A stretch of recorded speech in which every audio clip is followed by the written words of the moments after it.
Martin, ano ba ang pangalan mo? Patricio. At ang ganda ng pangalan mo, oh. Ilang taon na si Patricio? 5 po. 5, ayan. Ano ba ang Tagalog ng 5? 6 6, very good, magaling. Nag-aaral ka na? po. Nag-aaral ka na? Po. Apo. Saan ka napasok? Sa school. Sa school, very good, magaling. Okay, dahil ikaw ay nag-aaral na, katulad ba ng ibang bata, meron ka bang gustong maging paglaki? Apo. Anong gusto mo maging paglaki? Gusto mo maging isang Tatay. tatay?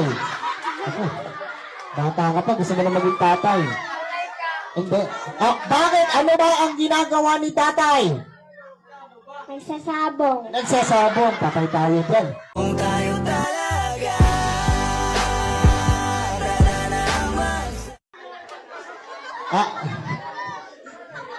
Aray ko. So hindi, ang ibig ko sabihin, hindi tatay. Ang bilis mo naman. Ang ibig ko sabihin, for example, nakapagtapos ka ng pag-aaral, ano yung gusto mo maging trabaho paglaki? Gusto mo maging isang? Doktor. Doctor, very good. Palakpakan naman natin. Gusto niya maging isang doctor paglaki. Pag ikaw pa ay naging doctor na, nagkaroon ka na ng license para manggamot, sino yung una mong gagamutin? Mama. Si mama. Ayan, bait naman. Ano ba sakit ni mama? Si Mosta. Chismosa. Patay ka sa nanay. Sino po yung nanay nito? Sino? Anak mo to, te? Patay ka sa nanay ni mama yan. Dito ka lang. Mga bata, wag nating tuturuan, okay? So, sabi niya, magaling siya sa English. Ano ba ang English ng aso? Dog. Palakpakan naman natin. Magaling, ha? Oh. Okay. Ano naman ang English ng pusa? Cat. Palakpakan naman natin. Magaling si Kuya, ha? Oo. Ito naman, medyo hirapan ko ng konti, ha? Ano ang English ng papaya? 5.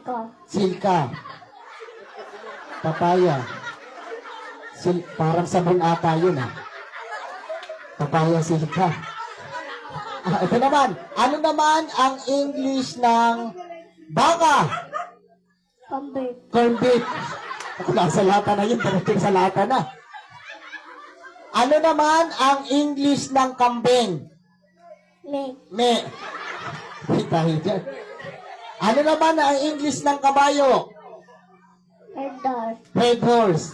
Patay tayo dyan. Sabi ganito na lang. Puro kakalokohan.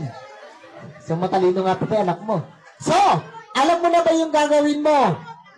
Apo. Anong gagawin mo? Kakain. Shoutout sa mga kabataan dyan!